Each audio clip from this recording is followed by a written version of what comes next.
Go around. Hold the glide.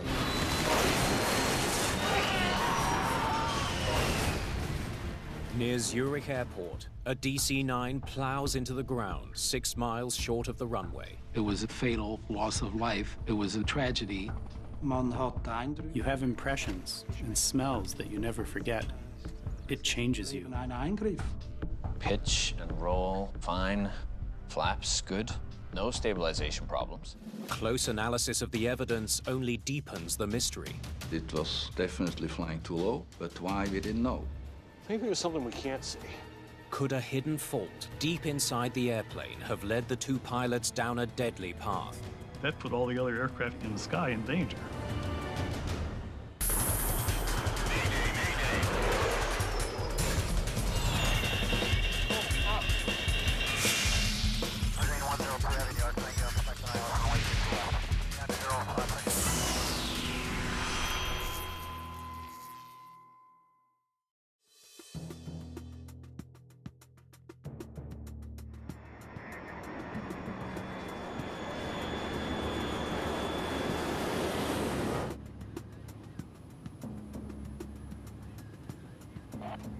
Zurich, good evening. Alitalia 404, descending 100. Echo received. Alitalia 404, Zurich arrival, good evening. The crew of Alitalia Flight 404 is nearing the end of an evening flight to Zurich, Switzerland. Alitalia 404, fly heading 325, radar vectors to ILS 14. Radar vectors to runway 14 on heading 325. Captain Raffaele Liberti is a senior Alitalia pilot with more than 20 years' experience. How much is the visibility? Visibility is 9 kilometers. First Officer Massimo De Fraya is the pilot flying the plane tonight. He's new to the airline, having joined just last year. Franco Bergante also flew for Alitalia in the 1990s. At the time, it was one of the safest companies and best trained in the world. I knew the captain very well, the co-pilot a little less. There are 4 flight attendants and 40 passengers in the cabin. Thank you. Several of the passengers are Swiss industrial workers heading home after a lengthy stretch of work. Oh, it'll be nice to get back home after all this time away. Let's hope they recognize us. Typical passengers were employees going back and forth from Switzerland to Italy, especially to Milan. The plane is a McDonnell Douglas DC-9 that's been flying since 1974. The DC-9 was one of the mainstays of the industry from the 1960s through the 2000s. It was very, very popular in the US, Western Europe, and around the world, primarily for shorter regional trips. Even if it wasn't among the more modern planes, it was a good airplane. Flight 404 left Milan's Linate airport 25 minutes ago. The flight path takes it almost directly north, over the Alps to Zurich's Kloten airport.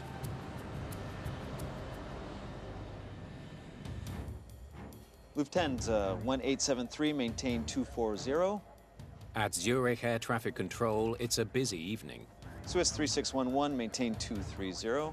The airport is one of Europe's main hubs, serving 12 million passengers a year. Alitalia 404, turn right heading 340. Right 340. Alitalia 404. Alitalia 404 is lining up for its approach to the airport. You should slow down a bit. The faster you go, the less time you have for landing. Alitalia 404, reduce to 210 knots. 210 knots, reducing. 404. You see? The pilots are preparing for what's called an ILS, or Instrument Landing System approach. Instrument landing system is a series of technology is primarily radio transmitters on the ground that allows an aircraft to align itself both vertically and horizontally with the runway. Alitalia 404, reduced to 180 knots. Reducing 180, 404. Do you have the glide slope?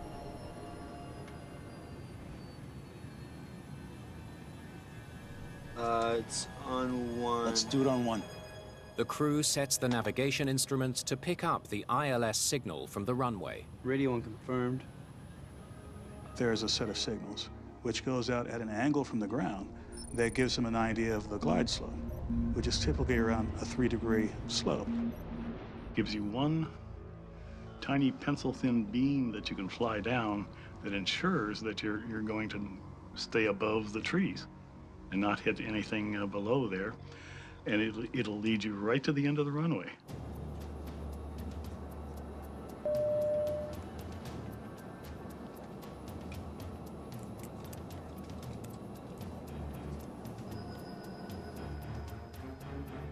Alitalia 404, reduced to 160 knots. Reducing 160. Capture loc, capture glide paths so we're on the beam. Flight 404 is third in line on approach, the runway 12 miles straight ahead. The pilots can't see it yet, but their navigation instruments show they are locked on to the proper signals.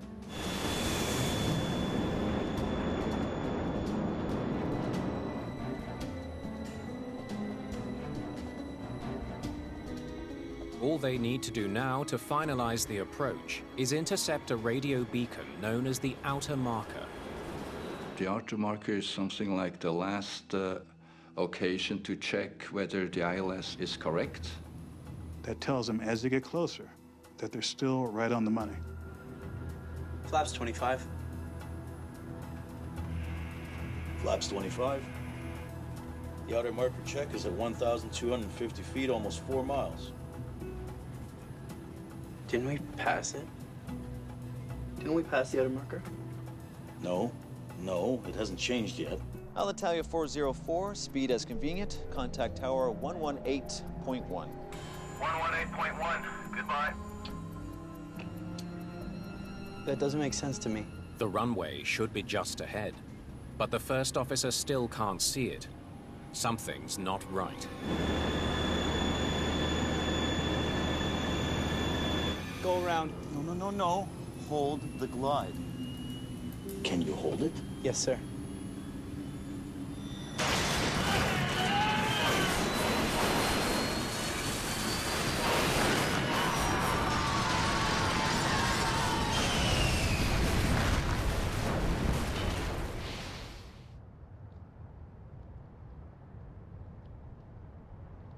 Lufthansa 1034, reduced to 160 knots. Alitalia 404. The controller has no idea why Alitalia 404 has suddenly disappeared from radar. Rabbit 932, established ILS 14. Rabbit 932, do you see an aircraft ahead of you? Stand by. No traffic in sight, but there's fire on the ground. Roger. It can only mean one thing. This is air traffic control. We have an emergency.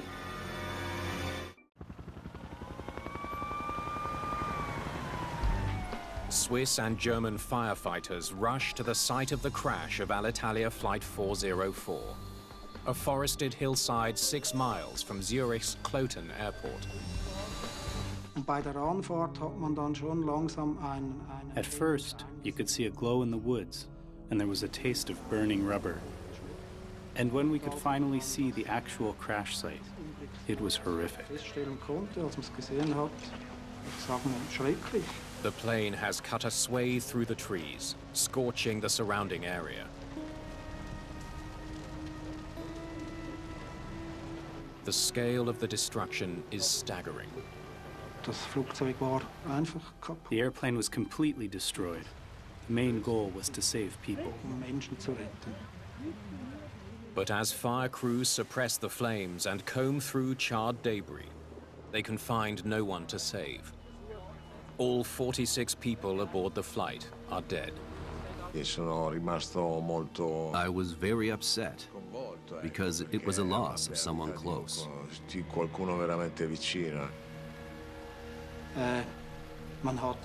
You have images that you have to deal with. You have impressions and smells that you never forget. It changes you. With the wreckage still smoldering, an investigation into what happened is already underway. Hans-Peter Graf is with Switzerland's Air Accident Investigation Bureau, or AAIB. First thought is, well, bad news. It's going to be a big and long investigation. I had to get a first impression of what had actually happened that night. So I went straight to Air Traffic Control Center in Zurich. Hello. Good evening. Good evening. Do you have some time to speak? Graf meets with the last person to speak to the Alitalia crew. What can you tell me about Flight 404? I hope to learn if the crew had issued an emergency beforehand, if there was anything unusual about the airplane. It was routine. They were making an ILS approach, as usual. Huh. They never reported any problems. Can you replay the radar track? Yes, of course. Graf knows that most control centers keep recordings of all recent radar tracks. I had a closer look at the radar screen itself. I saw the airplane symbol, AZ404, together with the altitude reading on the screen. Well, they may not have reported a problem, but they sure had one. Look at that glide slope. Graf discovers that more than 5 minutes before the crash, Flight 404 was already too low and descending lower. I noticed that the airplane was flying 1,200 feet below the actual flight path. The proper glide slope would have taken the DC-9 on a gradual descent right to the foot of the runway. Instead, the plane flew an almost parallel path more than 1,000 feet lower, right into the side of a small mountain. You didn't notice their altitude? What? I was juggling 6 flights. All the 404 calls were normal. They said they were on glide. That particular controller was assumed if they were reporting they were lined up with the runway and that they were on the glide path, that they were safely above any terrain. And your minimum safe altitude warning system didn't sound? We don't have one installed as of yet. Unfortunately, at the time, they didn't have the minimum safe altitude warning system in place in Zurich. In the U.S., it had already been in place for 10 years. You said they were doing an ILS approach. Mm-hmm. Then we don't have a choice. Shut the system down immediately. We can't risk another flight. Graf worries the runway guidance system may be malfunctioning. A full test of the system will cause major disruptions for Zurich Airport, but it has to be done. If the ground transmitter was malfunctioning, that put all the other aircraft in the sky in danger. So they have to shut it down until they have it checked out by electronic technicians. It could take a day or more to get results. But if the testing reveals a fault with the ILS, it could explain why Alitalia Flight 404 ended in tragedy. Daylight reveals a 300-meter-long scar through a hillside forest northwest of Zurich, where Alitalia 404 crashed hours earlier. Joining the investigation is Bob Benson of the U.S. National Transportation Safety Board. Because the aircraft was manufactured in the United States, our role is really to assist the Swiss government in determining what happened. It's a lot of fire damage. It's gonna make ID and parts a real chore. The thing that stuck out was the amount of destruction. The only truly recognizable things were the engines and the landing gear, but the rest of it was pretty well burnt up. Let's see that map again. Investigators wonder what the mangled terrain can tell them about the plane's last moments.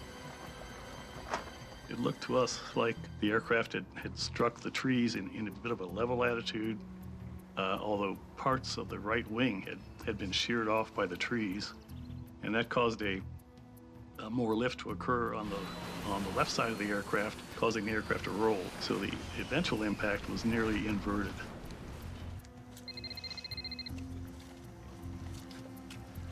Hello, Benson.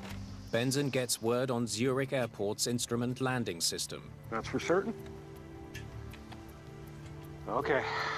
Overnight testing has revealed that the guidance technology is in perfect working order. Captured loc. Captured glide paths, so we're on the beam. It means the ILS was sending the proper signal throughout Flight 404's descent to the airport. The ILS is fine. So whatever brought that plane down, the evidence has got to be here, somewhere. That led us to believe that perhaps there was a problem on board the aircraft rather than on the ground. More answers about the mysterious crash may be close at hand. The team has recovered both of the plane's black boxes. But they won't know if the data they need has survived the crash until they get the recorders to a lab for analysis. So, they were cleared for runway 14. Looks like they're on the right heading. They're way too low. It's like they don't even know the hill's there. Wonder how well the pilots knew the route. Searching for answers, investigators look into the pilot's work records. They discover that besides being a senior Alitalia pilot, the captain was also a former military airman. We learned that the captain had over 10,000 flying hours. Zurich, good evening. Alitalia 404, descending 100. Echo received. What's more, the Milan to Zurich route was nothing new to him. The captain, who has flown this route many times in his career, was pretty familiar with it. They learned that the 28-year-old first officer was far less experienced, but his record is spotless, and he'd also landed at Zurich before. Both pilots had flown this route many times before in the same cockpit sometimes, so they were familiar with what the approach should look like. Across Zurich and throughout Europe, news of the crash has left people rattled. The quiet city, best known for its banking sector, hasn't seen a major air disaster in almost 20 years.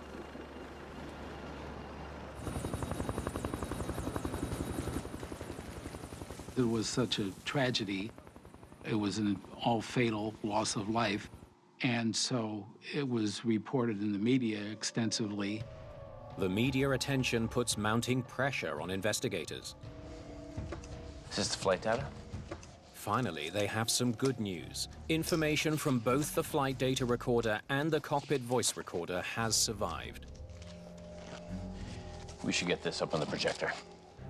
But will it provide the answers investigators need? Was there an aircraft malfunction of some sort, an instrument failure, a flight crew problem? Those are the immediate things that you zero in on. Well, there's not a lot of parameters, but it should tell us something. Investigators begin with the flight data, looking for any sign of a mechanical problem on board. Thrust is good. Although the thing was reasonably ancient compared to the modern ones, it only had 10 parameters. 2 of those parameters were engine pressure ratio, which means how much thrust the engines were putting out. And they showed us that the engines were operating normally up until the time of impact. Pitch and roll, fine. Flaps, good. Yep. No stabilization problems. Everything seems normal from a mechanical standpoint. Even the glide is smooth and straight. It's just all over 1,000 feet too low. I don't get it. The data doesn't reveal any mechanical failure that can explain the crash. It only confirms the mysterious glide path recorded by air traffic control radar. On the FDR data, we could not find any technical issues at all. The airplane performed as per design. it was definitely flying too low, but why, we didn't know. You set up the playback machine? We need to hear what was going on in that cockpit.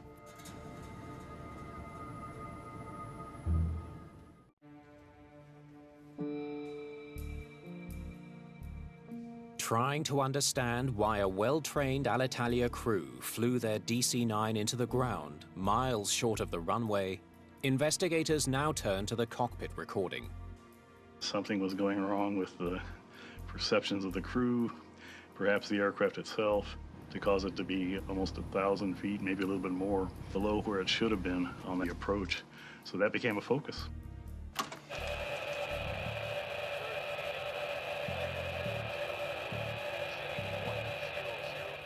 But as soon as they start listening to the recording, they know they have a problem. There was a lot of noise, and it was, first of all, difficult to understand. Sounds like they weren't using their headsets for some reason. You should slow down. The flight crew weren't using boom microphones. They were just talking into one single microphone located in the middle of the instrument panel. The faster you go, the less time you have to land. So this led to some of the words not being understood by the accident investigators. Send it back to the lab. We won't be able to get anything off there. It's a disappointing setback. Investigators can only hope lab technicians can find a way to filter out the noise and produce an audible recording. So it was very difficult for the investigators to create a true transcript. In a facility at Zurich Airport, investigators survey wreckage recovered from Alitalia Flight 404. They're looking for any clue that might help explain why the DC-9 flew for more than 5 minutes on a fatally low glide path before plowing into a hillside. You know, I'm surprised there are planes that still have this altimeter. They're ancient. What if they misread their altitude? The DC-9's cockpit was equipped with what's known as a drum pointer altimeter. The drum pointer altimeter is known to be prone to be misread. You have to look at the drum, and then you have to look at the needle. And it's almost like an analog watch versus a digital watch. Unlike a modern digital altimeter, the drum pointer design can only be read in 2 steps. Feet in thousands is indicated on a drum like an odometer in a car. Feet in hundreds is indicated by a pointer that moves around a scale like a clock face. The problem with the design is as it moves, the pointer can sometimes obstruct the pilot's view of the numbers on the drum. If that needle happened to be obscuring part of the odometer that showed the thousands of feet, there could be some confusion as to whether it was one particular altitude or maybe 1,000 feet away from that. So the potential for confusion existed. The industry has been phasing out the notoriously confusing instrument for years, but it's still found on older planes like DC-9s from the mid-70s. At this stage in the investigation, the team has no way of knowing if the pilots misread the instrument. If they did misread it, that could explain why they were so low on approach.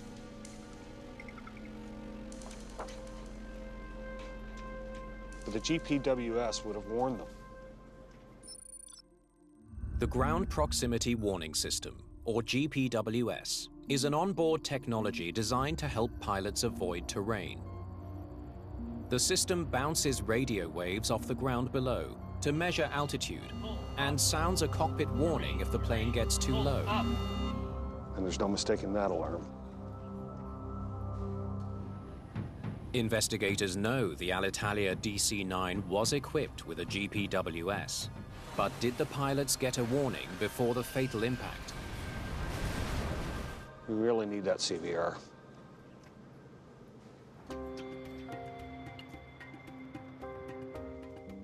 Hey. Hey. Right, this is the proper glide slope for runway 14. Great. I've got the transcript for the enhanced recording. They hope to finally get some answers from the cockpit recording, now cleaned up by audio technicians and ready for playback.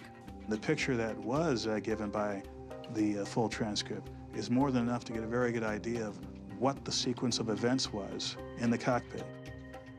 Okay. Can we do a radio approach? Yes. They're at just over 4,000 feet right here, which is well below the glide slope. Okay, but they need to level off to capture the glide, but they kept ascending. On 1. Let's do it on 1. Radio 1 confirmed. Sounds like they're just on Radio 1. ILS transmitters send radio signals to 2 navigational receivers in the cockpit, Nav Radio 1 and Nav Radio 2. The pilots can use either one to guide the plane. Investigators now know the crew selected Nav Radio 1, but they're still hoping to discover something about the unusual low glide slope and about the GPWS. Alitalia 404 reduced to 160 knots. Reducing 160. Capture glide path. So we're on the beam. Did you stop it there? On the beam? You're well below the glide slope there. They are more than 1,000 feet below it. So why is the captain saying then that he captured it? What they're hearing from the cockpit only deepens the mystery. Investigators know that right in front of both pilots is an instrument that should be showing their exact glide slope position. It's called a glide slope indicator. There are visual cues, specific systems that are in place that give a pilot an idea whether or not they're too high or too low on the glide slope. Did they misread the altimeter and the glide slope? I mean, that doesn't seem possible. Let's keep listening for the GPWS. Okay. Flaps 25. Flaps 25. The outer marker check is at 1,250 feet, almost 4 miles. Didn't we pass it? Didn't we pass the outer marker? No, it hasn't changed yet. Something in that cockpit is confusing these pilots. Alitalia 404, speed as convenient. Contact tower 118.1. 118.1. Goodbye. That doesn't make sense to me. Go around. No. Hold the glide. The CVR had the first officer attempting to go around and then being countermanded by the captain. There was a lot of confusion there. Can you hold it? Yes, sir.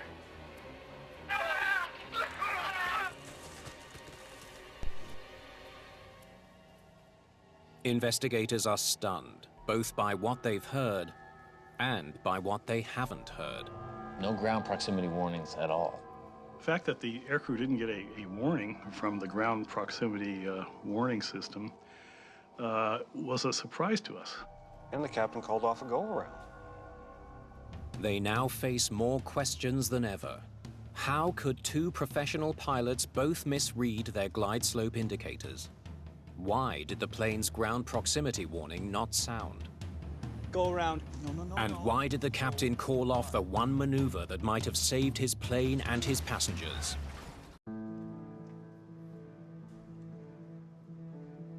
This one looks pretty beat up too. Investigators examine a pair of flight instruments recovered from the cockpit of Alitalia 404, the heading indicators, known as HSIs. They hope the damaged instruments can confirm whether or not the pilots misread their glide slope on approach to Zurich. They recovered the HSI from the record. We wanted to know what was the indication of the glide slope. Okay, so that mark there, is that the same as on the first one? They closely examine a small arrow on the glide slope indicator, situated on the right side of each HSI.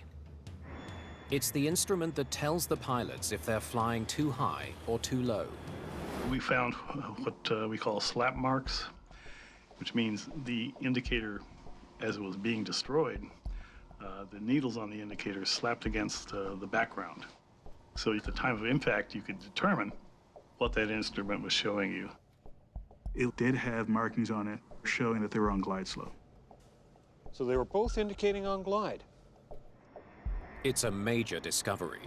It means that both indicators were on the glide slope, and the pilots didn't misread them. Captured loc, captured glide path, so we're on the beam. The captain announced capture because his instrument was showing him he was on the proper descent path, even though he was actually more than 1,000 feet below it. They got what's called a false glide slope. And that kind of led us to wonder how that could occur. The team now needs to understand why critical cockpit instruments were displaying the wrong glide slope. With help from Alitalia, they begin examining the onboard source of that information, the #1 navigation receiver. Did the unit have some kind of defect that caused it to send a faulty signal? I couldn't understand why. Can the autopilot fly a faulty glide path? Why the pilots don't get warned about that? There must be something totally wrong with this receiver. I don't see any corrosion. All the internal components seem to be in the right place. No obvious defects. Maybe it's something that we can't see, like a short circuit. Well, we had a very good idea that the NAV-1 receiver was putting out false information, but we couldn't directly test it because of damage to the device during the accident sequence. So the Swiss investigators decided to do some testing. Investigators start by deliberately shorting out a NAV-1 receiver and then testing it in a flight simulator to see what happens. Okay, it should be in the menu. I pre-programmed the route as 404 approach. Simulation tests are important during an accident investigation because what you're trying to do is recreate the scenario and circumstances that led up to the accident.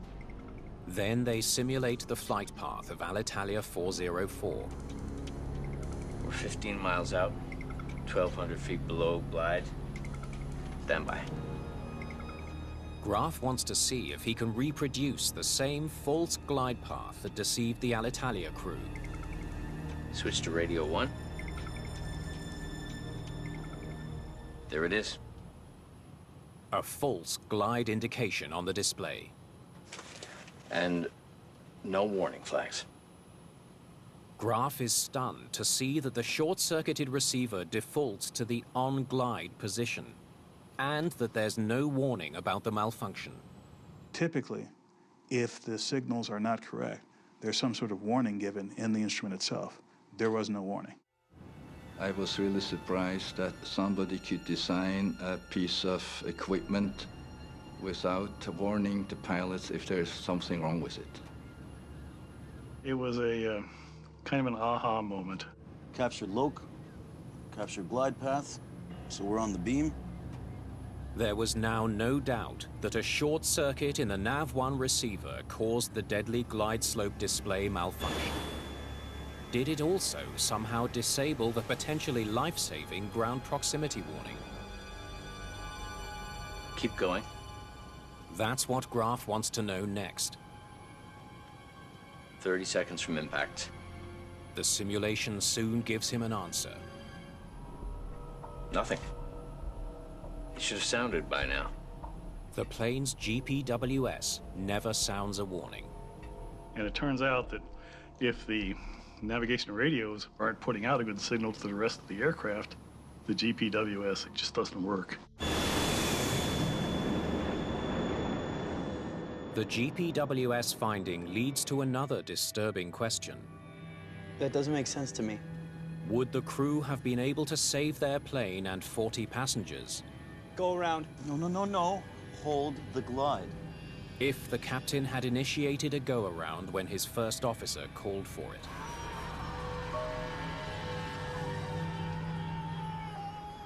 Okay, so no hesitation when I give the order, okay?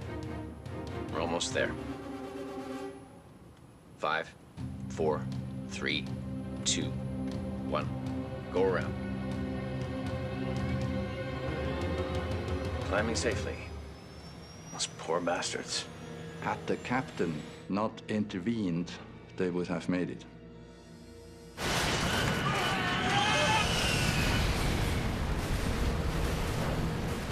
the aircraft would have passed over the top of the mountain without striking it. Not by much, you know, a couple hundred feet perhaps. It's a heartbreaking discovery, one that motivates investigators to try to understand why the fatal decision was made. Why did a seasoned pilot overrule his first officer and miss his last chance to avoid disaster? Let's take it from earlier in the flight. For more insight into what the captain may have been thinking, they return to the cockpit voice recording.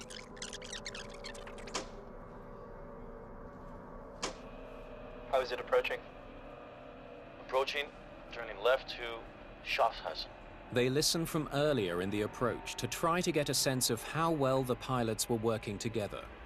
I told you not to go on that beacon. It was a crew that had a very experienced fellow in the left seat and a very inexperienced fellow in the right seat, and that always causes a bit of a consternation at times during a flight. Go to the left. You see? You had moved. What emerges is troubling. The captain seems constantly dissatisfied with his first officer. It's compulsory to go there. There seemed to be some sort of mentor-student relationship, the first officer being admonished at some points by the captain. You should slow down a bit. The faster you go, the less time you have for landing. Alitalia 404, reduced to 210 knots. 210 knots, reducing. 404. You see? My impression is that the captain didn't trust the co-pilot's abilities because he already showed that he wasn't very sure what he was doing. Not exactly an ideal working relationship. The captain was a bit tough, and the co-pilot was a bit weak. So let's say that the absence of crew coordination definitely influenced the flight. This doesn't make sense to me. It seems that when the critical moment came and the captain had only a split second to decide... Go around. No. Hold the glide. His opinion of the younger pilot may have colored his decision. When the first officer attempted the go-around, the captain, at the instant, didn't trust him to make a good decision. If there had been a bit more trust between them, who knows? Investigators now understand the human factors that were at play. But the technical failure at the heart of the accident needs further examination. Other planes could be at risk. Investigators need to learn more about the DC-9's design. Thanks for coming right away. They want to know why the Alitalia crew were not warned when one of their nav radios failed. We needed to work together with the manufacturer of the airplane, McDonnell Douglas. So this is the system they use for NAV-1. It's an older model, what's known as an unmonitored receiver. Investigators learned that the receiver in question is a King KNR 6030. Unlike newer models, the King receiver doesn't monitor the signal it sends to the HSI. This means it can't warn pilots if the signal becomes interrupted. What's more, in the event of a short circuit, the glide slope indicator will display a centered or on-glide position. This receiver should have been banned from any airplanes. It should never have been possible to install them. That is my opinion. So the pilots had no way to know that it had malfunctioned? Well, there would be other clues in the cockpit. Unfortunately, there are devices within the cockpit that could have given them an indication of something going wrong. They had a standby altimeter that wasn't affected by this navigation problem at all. Why didn't you warn the airlines? We did. We even had a seminar to inform pilots. There were at least a couple of the Alitalia guys there. Investigators are surprised to learn that 6 years earlier, McDonnell Douglas sent a letter describing the problem to all DC-9 operators. Whenever you possibly can, you remove the hazard. That's the first rule. If you can't do that, the second rule is you warn the person about the hazard. That's what they did in this case. So it looks like the airline really dropped the ball. One can't rely on pilots overhearing something in a conference and then overhearing it in the break room, and they implement changes. That's not how it's done. This is a very organized, very procedures-based world where learning has to go through a process. For some reason, that information never drifted down to the line crew member level. We were pretty convinced that the accident crew members had no idea this false reading could exist. Investigators now understand the sequence of events that doomed Alitalia 404.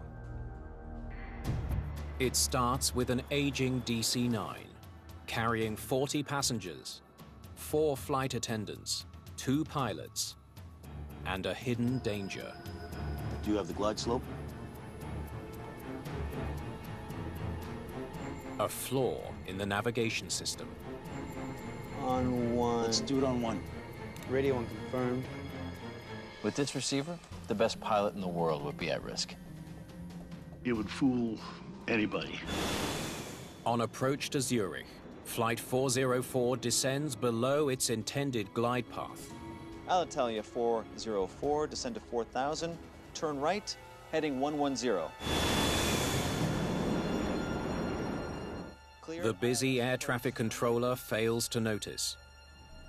The pilots also don't notice, perhaps because of a notoriously confusing altimeter. Capture glide path so we're on the beam.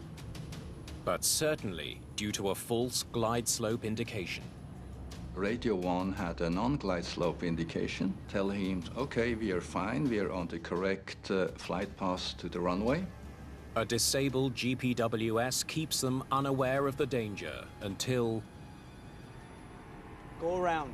No. Hold the glide. The captain's lack of trust in his young first officer seals their fate.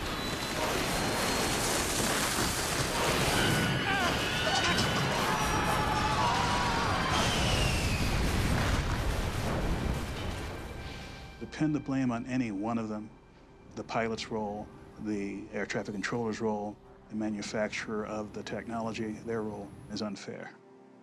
This was a multiple input event. In its final report, the Swiss Air Accident Investigation Board calls for the prompt removal from service of all unmonitored radio receivers. If there's any doubt about the functioning of a piece of equipment that has to ensure a safe landing of an airplane, it has no place in the airplane any longer. They also recommend that airlines give first officers more authority in critical flight situations. After the accident, the procedure was changed so that if the co-pilot sees something wrong and calls for a go-around, and the captain doesn't execute it, he's authorized to do it by himself.